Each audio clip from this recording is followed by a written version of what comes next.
for tuning in. Thanks for being part of our program. Here we are together again on the radio.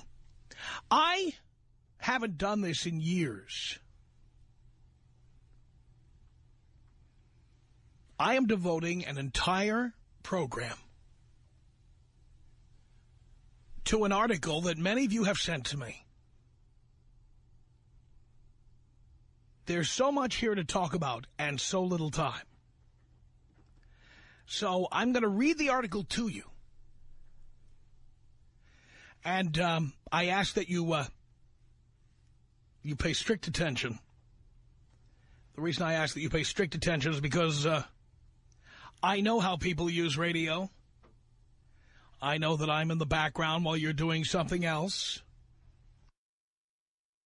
And the result is that you may only hear every fourth word I say. In this case, I need your full attention.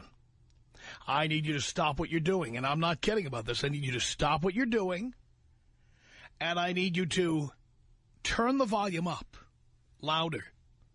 Not loud enough. A little more. Yeah, that's good. All right. Are you listening now? Huh? Are you paying attention?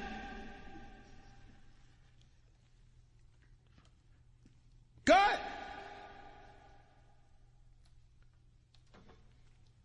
Let's get going here. Yeah, I like this. I like it a lot. I just do that all day. Here is the story. This, from a publication, and I want to make sure we get this all right.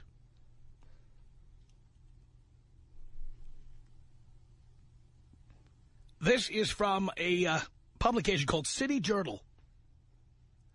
And K.S. Heimowitz, who we've mentioned on the air before, is a contributing editor of City Journal and the William E. Simon Fellow at the Manhattan Institute. It says here her latest book is Marriage and Caste in America. All right. I want you to know what we're reading here. I want you to know what you're getting. Here is the piece. It appeared in various places, and the Dallas Morning News is one of the places where it appeared, and many listeners in Dallas sent this right in. So thank you to all of you. It's called Child Man in the Promised Land. The subheading says, today's single young men hang out in a hormonal limbo between adolescence and adulthood. Here's the piece. It's 1965, and you're a 26-year-old white guy. You have a factory job, or maybe you work for an insurance broker. Either way, you're married, probably have been for a few years now. You met your wife in high school, where she was in your sister's class. You've already got one kid with another on the way. For now, you're renting an apartment in your parents' two-family house, but you're saving up for a 3-bedroom ranch house in the next town. Yup, you're an adult. Now meet the 21st century you, also 26.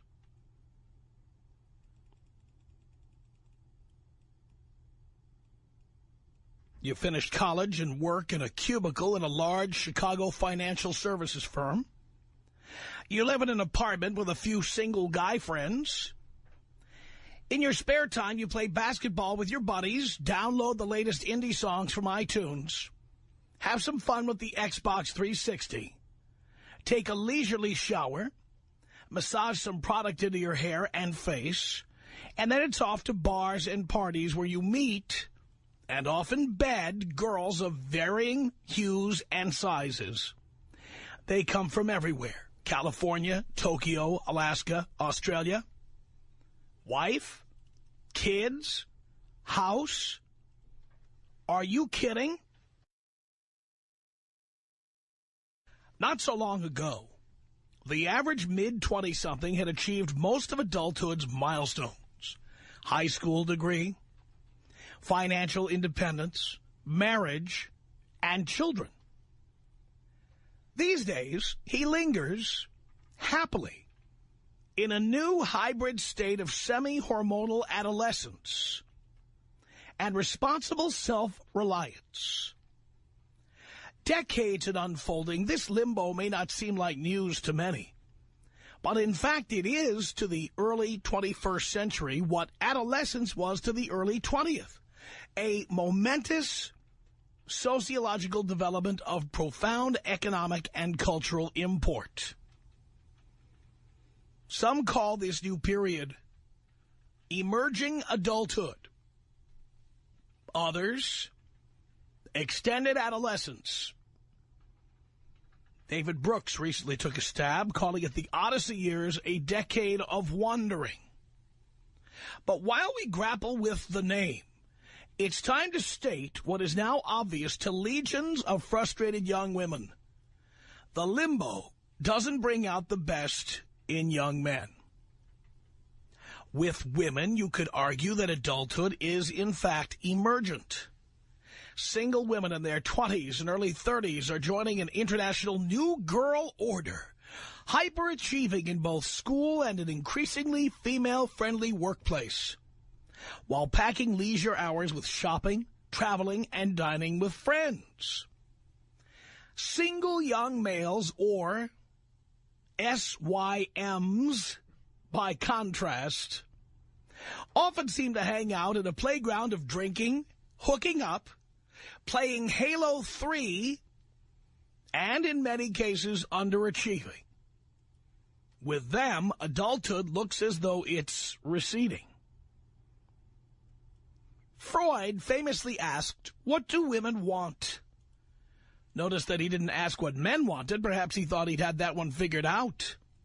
But that's a question that ad people, media execs, and cultural entrepreneurs have pondered a lot in recent years. They're particularly interested in single young men for two reasons. There are a lot more of them than before, and they tend to have some extra change. Consider, in 1970, 69% of 25-year-olds and 85% of 30-year-old white men were married. In 2000, only 33% and 58% were, respectively. And the percentage of young guys tying the knot is declining as you read this. Census Bureau data show that the median age of marriage among young men rose from 26.8 in 2000 to 27.5 in 2006. A dramatic demographic shift for such a short time period. That adds up to tens of millions more young men blissfully free of mortgages, wives, and child care bills. Historically, marketers have found this group an elusive audience. The phrase is permanently affixed to men between 18 and 34 in ad speak, largely immune to the pleasures of magazines and television, as well as to shopping expeditions for the products advertised there. But by the mid-1990s, as SYM ranks swelled, marketers began to get their number. One signal moment came in April 1997 when Maxim, a popular British lad magazine, hit American shores. Maxim strove to be the anti-Playboy and Esquire. Bad boy owner Felix Dennis sniffed at celebrity publishers with their tired formulas. Instead, he later observed, the magazine's creators adopted the, quote, astonishing methodology of asking our readers what they wanted and then supplying it.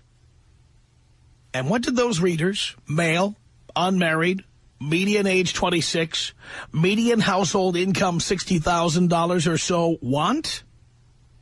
As the philosophers would say, duh. Maxim plastered covers and features with pouty-lipped, tousled-haired pin-ups in lacy underwear, and in case that didn't do the trick, block-lettered promises of sex, lust, naughty, and it worked. More than any men's magazine before or since, Maxim grabbed that elusive 18 to 34-year-old single college-educated guy market and soon boasted about 2.5 million readers, more than GQ, Esquire, and Men's Journal combined. Victoria's Secret cover art doesn't fully explain the SYM's attraction to Maxim. After all, plenty of down-market venues had the sort of bodacious covers bound to trigger the young male's reptilian brain. No, what set Maxim apart from other men's mags was its voice. It was the sound of guys hanging around the Animal House living room, where put-downs are high-fived, gadgets are cool, rock stars, sports heroes, and cyborg battles are awesome. Jobs and Joni Mitchell suck, and babes are simply hot or not. Are there any cool jobs related to beer? A reader's letter asks in a recent issue. Answer: brand manager, beer tester, and brewmaster. Maxim asked the SYM what he wanted and learned that he didn't want to grow up. Whatever else you might say about Playboy or Esquire, they tried to project the image of a cultured and au courant fellow. As Hefner famously, and from today's cultural vantage point, risibly wrote in an early Playboy, his ideal reader enjoyed, quote, inviting a female acquaintance in for a quiet discussion of Picasso, Nietzsche, jazz, sex. Hearing this, the Maxim dude would want to hurl. He'd like to forget that he ever went to school.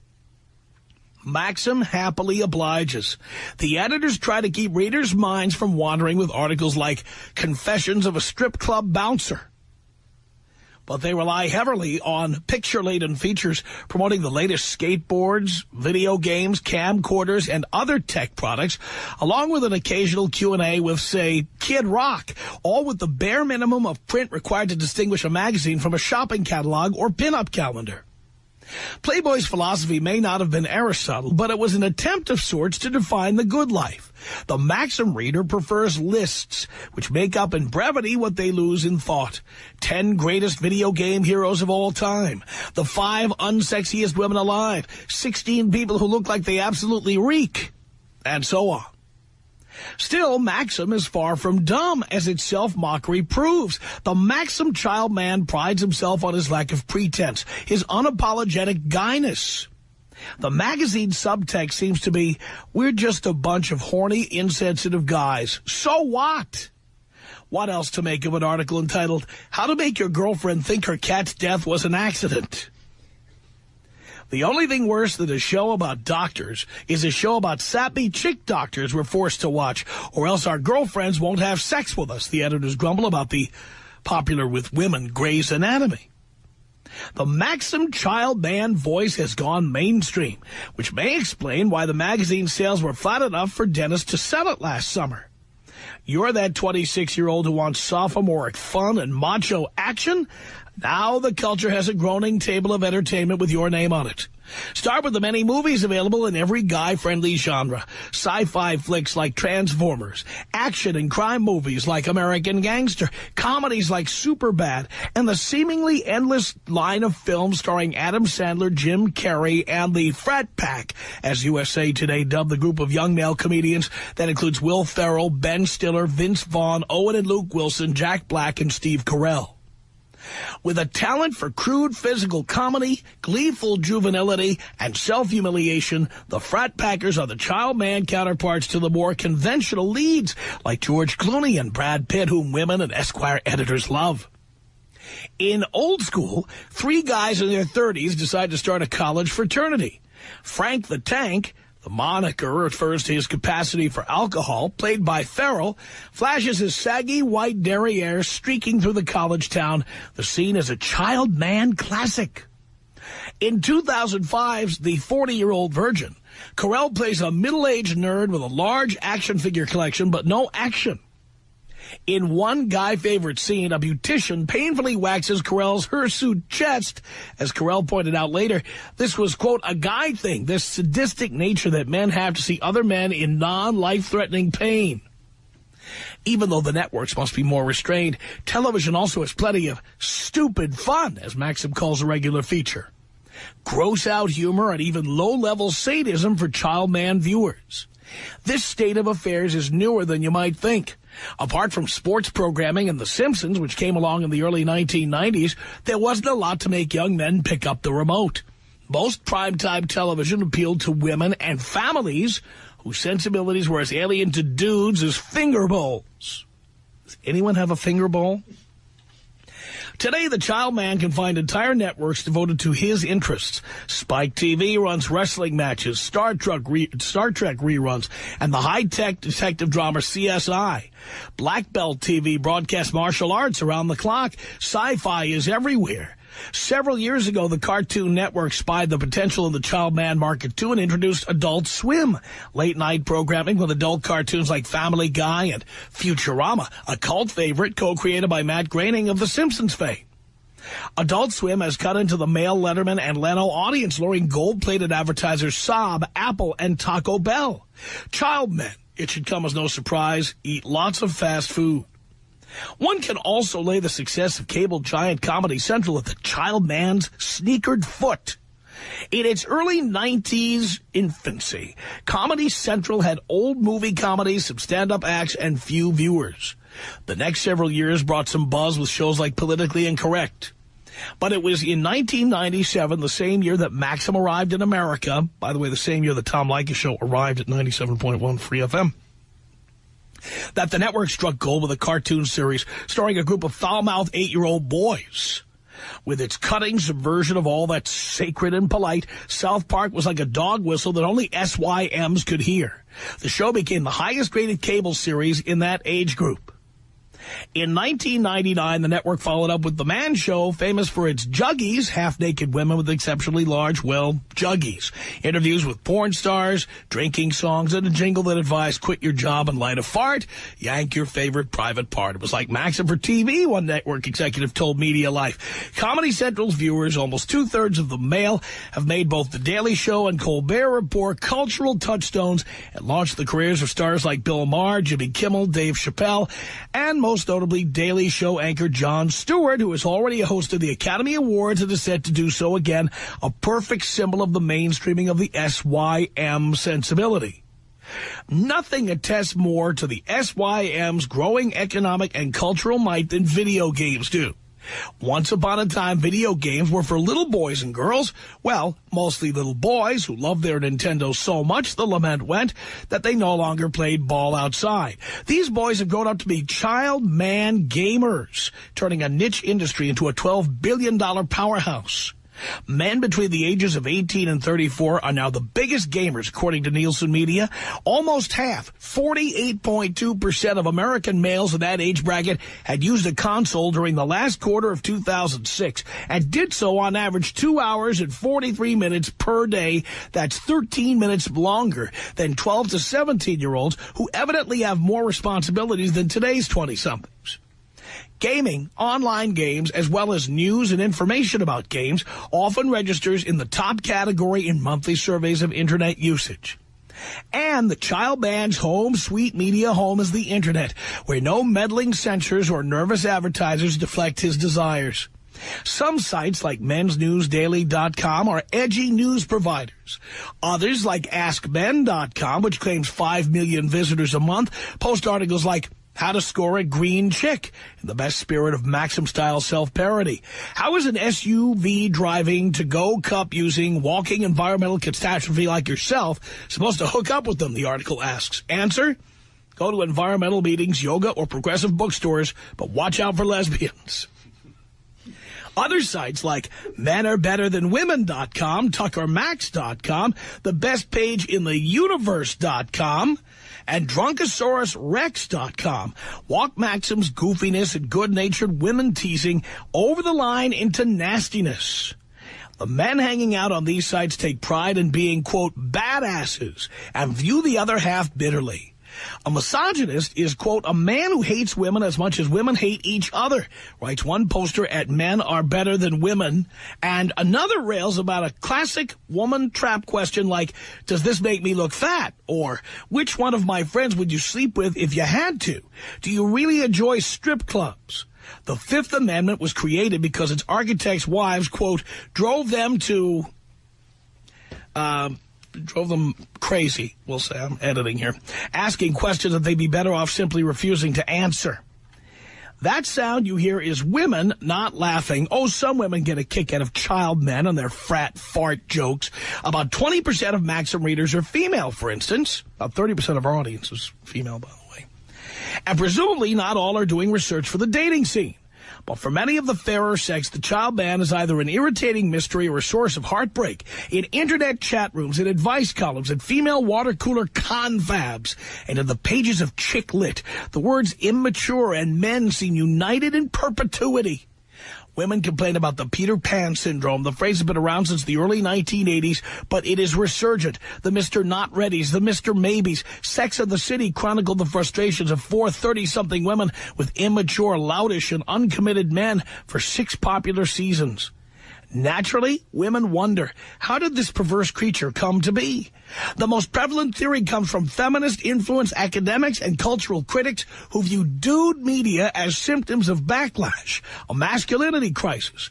Men feel threatened by female empowerment, these thinkers argue, and in their anxiety, they cling to outdated roles. The hypermasculinity of Maxim et al. Doesn't reflect any genuine male proclivities, rather retrograde media construct it. The fact that guys cheer on female heroines like Buffy the Vampire Slayer as much as they do Chuck Norris tells against this theory somewhat. But there's an ounce of truth to it. The men of the new media are in backlash mode, largely because they believe that feminists have stood in their way as media gatekeepers. That is, agents, editors, producers, and the like, who don't understand or accept men acting like men. They gleefully stick their thumbs in the eyes of politically correct tiskers. In one South Park episode, the sexual harassment panda, a mascot who teaches school kids the evils of sexual harassment, is fired after his little talks provoke a flood of inane lawsuits.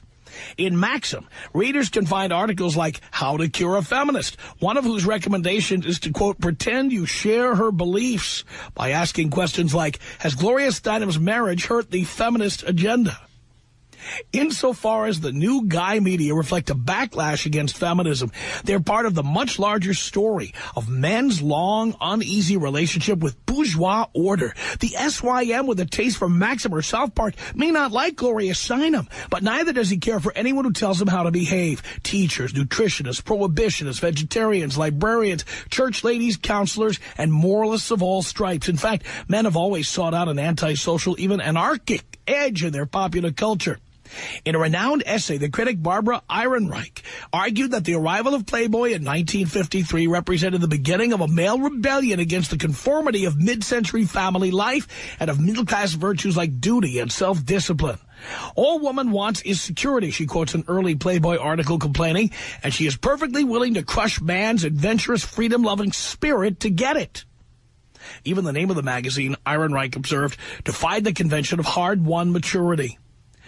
Ehrenreich was right about the seditious impulse behind Playboy, but wrong about its novelty. Male resistance to bourgeois domesticity had been going on since the bourgeoisie went domestic. In A Man's Place, historian John Tosh locates the rebellion's roots in the early 19th century, when middle-class expectations for men began to shift away from the patriarchal aloofness of the bad old days. Under the newer bourgeois regime, the home was to be a haven in a heartless world in which affection and intimacy were guiding virtues.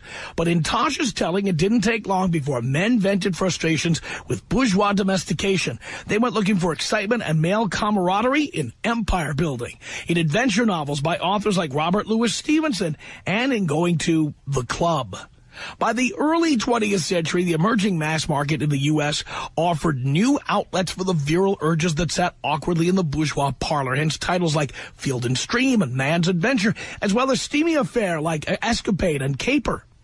When television sets came on the market in the late 1940s, it was the airing of heavyweight fights and football games that led Dad to make the big purchase. To this day, sports events, the battlefield made civilized, glue him to the Barcalounger when he should be folding the laundry.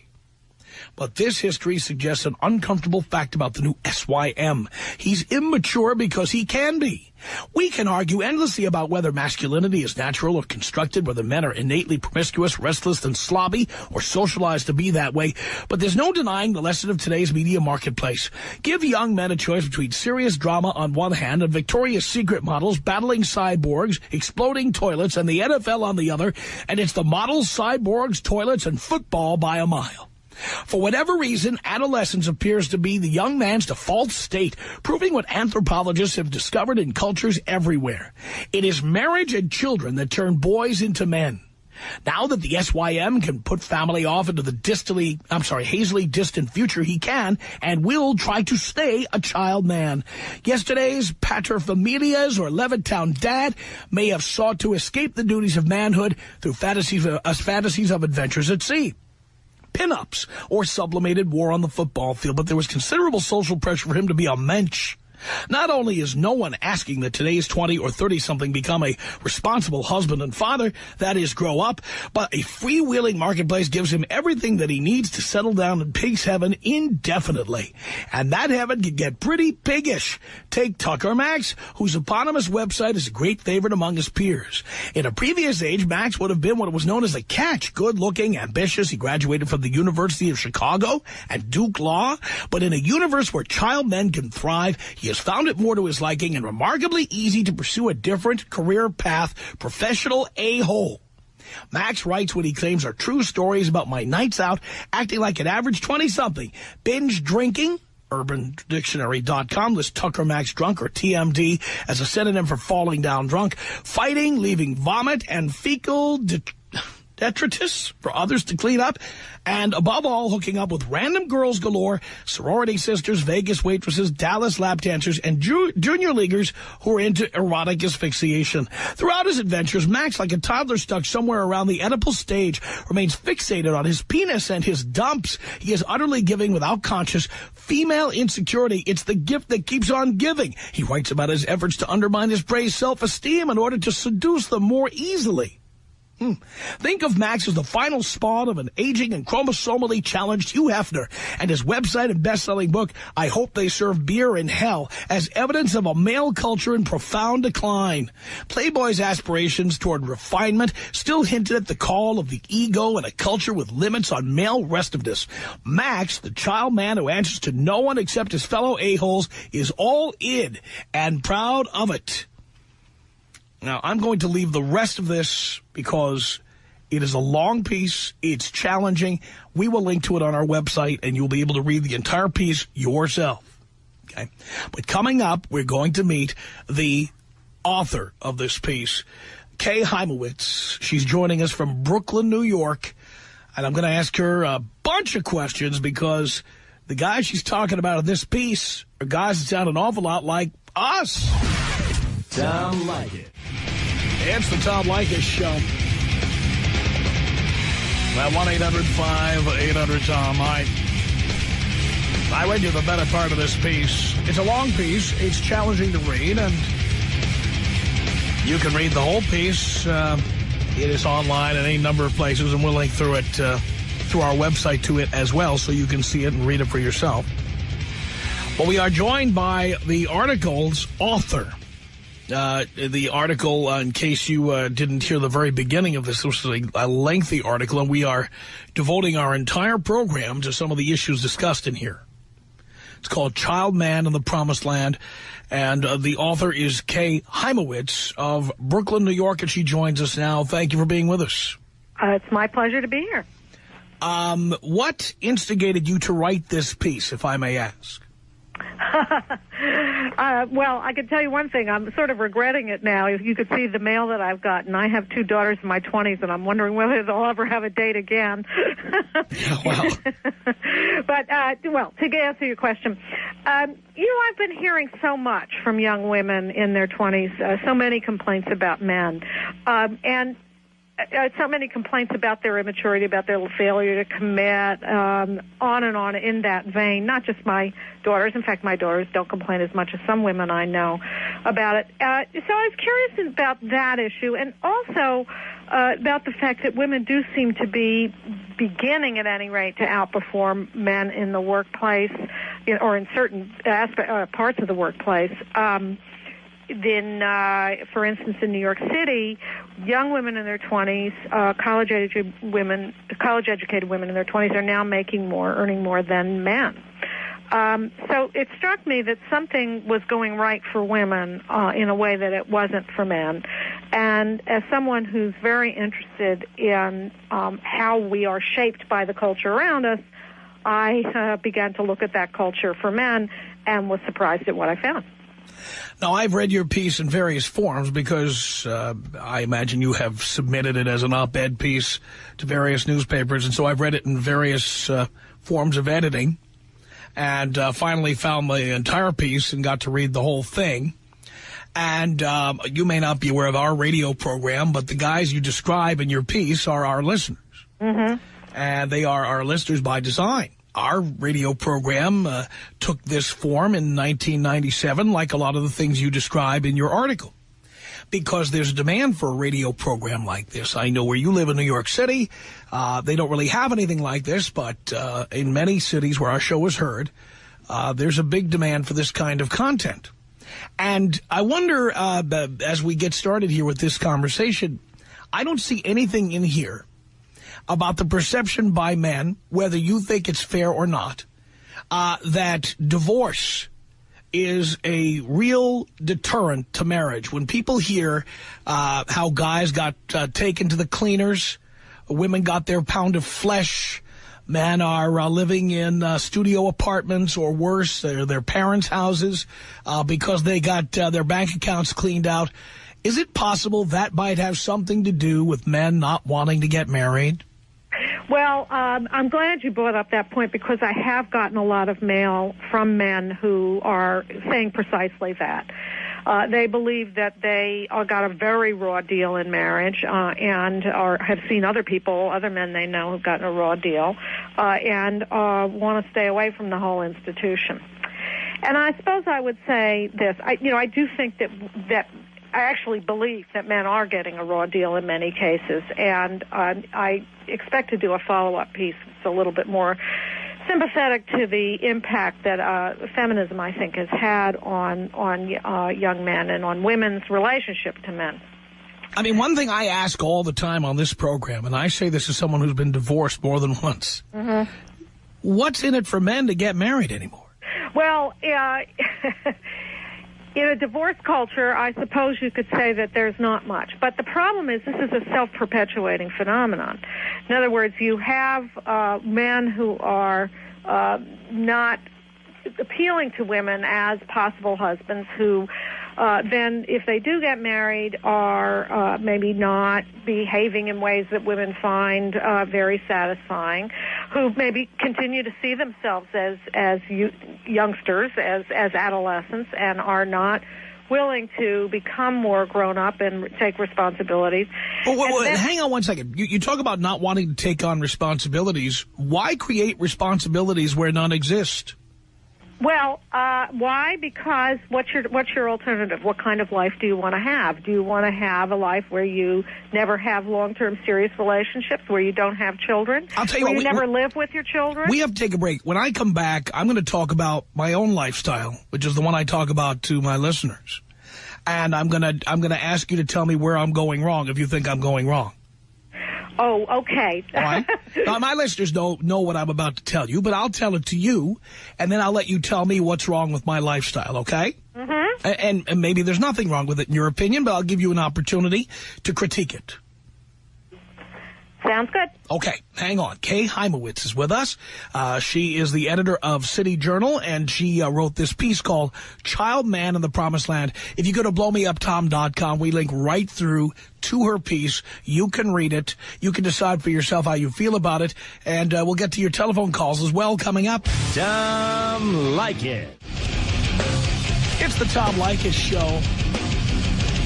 We are joined by Kay Heimowitz, who is the editor of City Journal. Their web address, by the way, city-journal.org. And we're talking about her piece, which is linked on our website, Child Man of the Promised Land, which I never, at least not in the last many years, I've never devoted an entire show to one subject. I think the last time was 9/11, if I recall correctly. And so it is rare, but this article seems to speak directly to the people who listen to a program like this one. Now, Kay, before the break, I promised to tell you a bit about me and my lifestyle, and I'd like to get your critique on this. I've been married and divorced more than once. I am now divorced, and my attitude is there's no incentive for me to get married.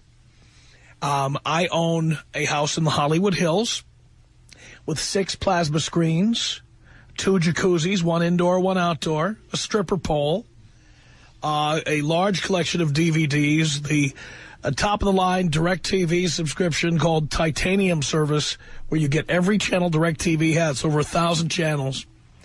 I've just bought myself a second home for weekend partying up in the area where they filmed the movie Sideways, up north of Santa Barbara. This is a 5,000-square-foot house with 20 acres where I'm putting in a wine cave, a swimming pool, a spa, and a number of other goodies, so that when I'm not at home, I can bring my female company up there and continue the party up there. This is money that I would not have had I stayed married to women I've been with in the past, one of whom has a child that she is supporting, not from me. One of whom has had some problems with disabilities that occurred after she knew me. I don't have any of the expense of taking care of another individual. I have been through a couple of really tough divorces. And what is my incentive to get married? Is there a problem with living this way? Well, let me ask you this. Do you have children? By design, I do not. Mm-hmm. And you never want them then? By design. Yeah. Okay. Well, that changes a lot. Most people, including men, do want to have children at some point in their lives. I think you should ask these men you're writing about whether that's as true as you think it is. Because a lot of these guys unwittingly get dragged into the net because the condom breaks or because they were drunk and weren't paying attention. I don't think there are as many guys who want to have kids as you think. Well, you should look at the survey data. There's an awful lot out there, and certainly by the time they're in their late teens and early 20s, most men, the vast majority of men, say that they are looking forward to a family life with wife and children. So that is a desire of many, many young men. All right, then the question becomes, what's the rush? Well, I kind of agree with you about that. I think that there shouldn't be too much of a rush because there are all kinds of reasons to delay marriage these days. For one thing, people are not financially settled until their later 20s in many, many cases. There is more time because we live longer.